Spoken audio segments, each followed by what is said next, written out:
మాతృదేవోభవ. నేను మీ శ్రీధర్. నా నెంబరు 9295909819. అయితే ఇప్పుడు మనము మే నెల 2025 సంవత్సరం గోచార ఫలితాలు 12 రాసుల వారికి ఏ విధంగా ఉన్నాయనేది తెలుసుకునే ప్రయత్నం చేద్దాం. ముందుగా గోచారం ఇది అన్ని రాసుల వారికి వర్తిస్తుందండి. ఇది ఇక్కడ ఏ రాసులలో ఏ గ్రహాలు సంచరిస్తూ ఉన్నాయి, ఎప్పటి వరకు సంచరిస్తున్నాయి, ఎప్పటి నుంచి అనేటువంటిది ముందుగా తెలుసుకునేటటువంటి ప్రయత్నం చేద్దాం. ముందుగా రవి తీసుకున్నట్టయితే 14 తారీఖు 5వ నెల 2025 నుండి వృషభంలో ప్రవేశిస్తారు. దీన్ని వృషభ సంక్రమణం అంటారు. అంటే 1వ తారీఖు నుండి 13వ తారీఖు వరకు మీకు మేషంలో సంచారం జరుగుతున్నది. తదుపరి 14వ తారీఖు 5/5/2025 నుండి వృషభంలో సంచారం చేస్తున్నారు. అంటే ఇక్కడ రవి యొక్క సంచారం కనుక మనం తీసుకున్నట్టయితే జన్మంలోనూ ద్వితీయంలోనూ సంచారం జరుగుతోంది. ఇక కుజుని యొక్క సంచారం కనుక మనం తీసుకున్నట్టయితే కర్కాటకంలో జరుగుతోంది. మేషరాశి వారికి 4వ స్థానంలో సంచారం జరుగుతున్నది. గురు యొక్క సంచారం తీసుకున్నట్టయితే ద్వితీయ స్థానంలో గురు యొక్క సంచారము మే 9వ తారీఖు వరకు సంచరించి తదుపరి 22 రోజుల పాటు మిథునంలో సంచారం జరుగుతూ ఉంటుందండి. ఇకపోతే కేతు యొక్క సంచారం తీసుకున్నట్టయితే 6వ స్థానంలో ఉన్నటువంటి కేతు కొద్ది రోజులు మాత్రమే, అంటే 16వ తారీఖు వరకు మాత్రం 5వ నెల మే నెల 16వ తారీఖు వరకు ఉంటారు. తదుపరి ఆయన ఎప్పుడు వక్రగమనం కాబట్టి ఆయన 5వ స్థానంలో ప్రవేశిస్తారు. తదుపరి మేషరాశి వారికి వ్యయస్థానంలో శని, శుక్ర, బుధ, రాహు 4 గ్రహాల యొక్క సంచారం జరుగుతున్నది. అయితే ఇక్కడ వ్యయస్థానంలో తీసుకున్నట్టయితే శుక్ర భగవానుడి యొక్క సంచారం అంతా కూడా నెల మొత్తం మే నెలంతా కూడా మేషరాశి వారికి వ్యయస్థానంలోనే సంచారం జరుగుతున్నది. ఇకపోతే శని భగవానుడి యొక్క సంచారం కనుక మనం తీసుకున్నట్టయితే శని భగవానుడు నెలంతా కూడా మీనరాశిలోనే సంచారం చేస్తూ ఉన్నారు. తద్వారా మనకేమర్థమవుతుందంటే ఈ మేషరాశి వారికి ఏలినాటి శని జరుగుతున్నదని అర్థమవుతున్నది. ఇకపోతే బుధుడు ఒక్క 3 రోజులు మాత్రము మీనంలో సంచారం చేస్తున్నారు. తదుపరి 28 రోజులు కూడా మేషరాశిలోనే సంచారం చేస్తూ ఉన్నారు. ఇక రాహు కనుక మనం తీసుకున్నట్టయితే రాహు సంచారం 16వ తారీఖు వరకు మీనంలో అంటే ఏ స్థానంలో సంచారం చేస్తున్నారు. తదుపరి వక్రగతి కారణంగా వారు కుంభరాశిలో ప్రవేశిస్తూ ఉన్నారు. అంటే మేషరాశి వారికి 11వ స్థానంలో సంచారం జరుగుతుందండి. అయితే ఇప్పుడు సంచారం గురించి చెప్పుకున్నాం. మిథున రాశి వారికి మే నెల 2025 నెల అంతా ఏ విధమైనటువంటి ఫలితాలు ఉంటాయి, ఏ గ్రహం వల్ల ఏ విధమైనటువంటి ఫలితాలు, శుభ ఫలితాల అశుభ ఫలితాల, అశుభ ఫలితాలు అయితే ఏ విషయంలో అశుభ ఫలితాలు, శుభ ఫలితాలు అయితే ఏ విషయంలో శుభ ఫలితాలు ఇవ్వబోతున్నారు అనేటటువంటిది సశాస్త్రీయ పద్ధతిలో తెలుసుకునే ప్రయత్నం చేద్దామండి. ఈ మిథున రాశి వారికి ఈ గురువు 9వ తారీఖు వరకు వ్యయ స్థానంలో అయిపోయింది, అంటే వృషభంలో అయిపోతుంది. ఈ గురువు అంతా ఇప్పుడు జన్మంలోనే అంటే మిథున రాశిలోనే నెలంతా కూడా ఉంటున్నారు. 3వ స్థానంలో ఉండటం అది జన్మంలో కాబట్టి గురువు శుభప్రదమైనటువంటి ఫలితములను ఇవ్వజాలరు. అలాగని చెప్పేసి 9 రోజులు ఏ స్థానంలో ఉన్నారు వృషభంలో, అప్పుడు మనకు ఉపయోగం లేదు. మొత్తం మీద గురువు అన్నీ కూడా ఈ నెలంతా కూడా మనకి గురు బలం లేనట్టుగానే మిథున రాశి వారు భావించాలి. గురుబలం లేకపోతే ఏమవుతుందంటే ఆర్థికపరమైనటువంటి ఇబ్బందులు కలిగే అవకాశం ఉంటుంది. ఉన్న డబ్బులు వ్యయమైపోయేటువంటి అవకాశం ఉంటుంది. ఈ విధమైన ఫలితాలన్నీ కూడా గురువు వల్ల జరుగుతూ ఉంటాయి.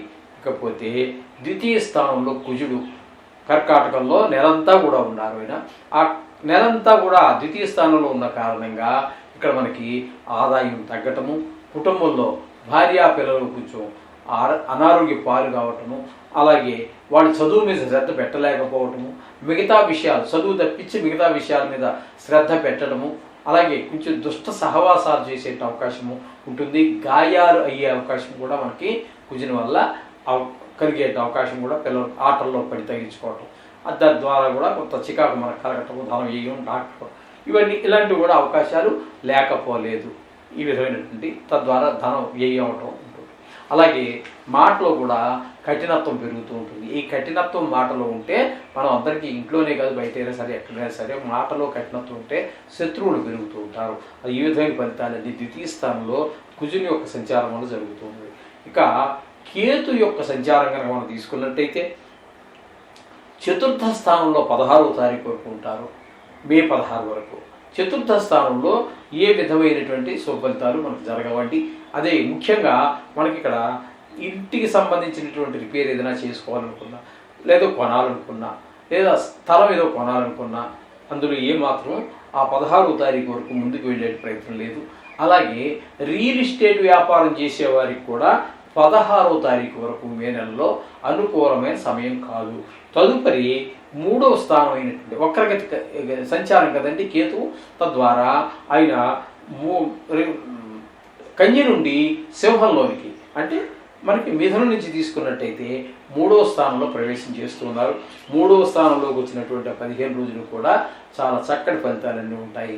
ఏదో రియల్ ఎస్టేట్ ఉన్న వాళ్ళకి, రియల్ ఎస్టేట్ వ్యాపార రంగంలో ఉన్నటువంటి వాళ్ళకి అనుకూలమైన పరిస్థితులు ఉంటాయి. అలాగే ఏ విషయంలో ఉన్నా సరే అందరి యొక్క ఇంట్లో కుటుంబ సభ్యులు కావచ్చు, ఆఫీసులో కావచ్చు, వ్యవసాయంలో కావచ్చు, ఎక్కడైనా సరే అందరి యొక్క సహాయ సహకారాలు ఉంటాయి. తద్వారా మనిషి ఎదగటానికి అవకాశం ఉంటుంది. ఈ విధమైన ఫలితాలన్నీ కూడా కేతు వల్ల కలుగుతూ ఉన్నాయి. ఇకపోతే భాగ్యస్థానంలో రాహు నెలంతా కూడా మనకి ఇక్కడ అంటే 16వ తారీఖు నుంచి 16వ తారీఖు వరకు ఆయన దశమ స్థానంలో ఉంటారు. తదుపరి వక్ర గమనం కదండి రాహు కేతువులు. తద్వారా ఏమవుతుంది అంటే ఆయన 10వ స్థానం నుంచి 9వ స్థానంలోకి వస్తున్నారు. అయితే 10వ స్థానంలో అయినా కొంచెం అశుభాలు కలిగే అవకాశం ఉందేమో, కానీ భాగ్యస్థానంలో రాహు యొక్క సంచారం మాత్రము అనుకూలమైన ఫలితాలు చాలదండి.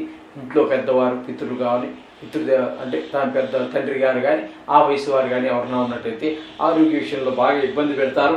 అలాగే వాహన సౌఖ్యం ఇలాంటివన్నీ కూడా కొంచెం దూరం అయ్యేటువంటి అవకాశం ఉంటుంది. బండి ఏదో ట్రబుల్ పెట్టింది, 15 రోజులు షెడ్లో ఉండాలి కారు, ఇట్లాంటి ఇబ్బందులు, దాని గురించి కొంత ద్వారా ధన వ్యయము, అలా ఇట్లాంటివన్నీ కూడా ఈ భాగ్యస్థానంలో ఉండడం వల్ల కోల్పోయేటువంటి అవకాశం ఉంటుందండి ఈ రాహు వల్ల.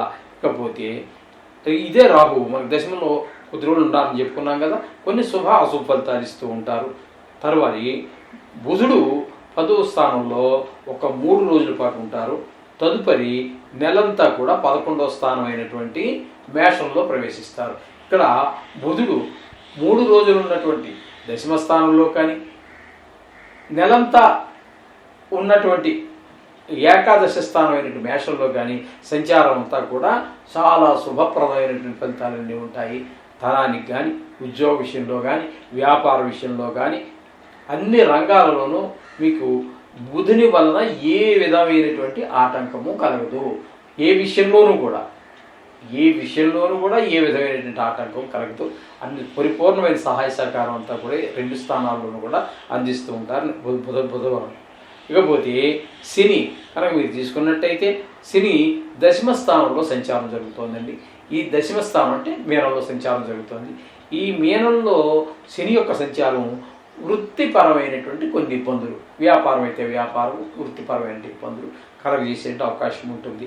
ఇంకా శుక్రుడిని కనుక మనం తీసుకున్నట్టయితే ఆయన కూడా నెలంతా కూడా ఇక్కడ మనకి దశమ స్థానంలోనే ఉన్నారు. కాబట్టి ఇక్కడ వృత్తిపరంగా ఇప్పుడు వృత్తి ప్రవృత్తి 2 ఉంటాయి అనుకోండి. ఇక్కడ ఈయన ప్రవృత్తికి కూడా చాలా ఈయనే కారకులు అవుతారు. కాబట్టి వృత్తిపరంగా ఎలాగ దశమ స్థానంలో ఉన్నారు కాబట్టి సినిమా రంగంలో ఉన్నటువంటి వారికి, టీవీ రంగంలో ఉన్నటువంటి వారికి, అలాగే సోషల్ మీడియాలో ఉన్నటువంటి వారికి, లలిత సంగీతానికి సంబంధించి వీటిలో ఉన్నటువంటి వారికి చాలా శుభప్రదమైన కాలం. అలాగే షేర్ మార్కెట్లో పెట్టేటటువంటి వాళ్ళకి కూడా చాలా అనుకూలమైనటువంటి ఫలితాలన్నీ కూడా శుక్ర భగవానుడు కలుగజేస్తూ ఉన్నాడు. ఇకపోతే రవి యొక్క సంచారం తీసుకున్నట్టయితే ఏకాదశ స్థానంలో 14 రోజుల పాటు సంచారం చేస్తున్నారు. తదుపరి మే నెలంతా కూడా అంటే 15వ తారీఖు నుంచి మే నుంచి నెలాఖరు వరకు కూడా మీకు వ్యయ స్థానంలో సంచారం చేస్తున్నారు.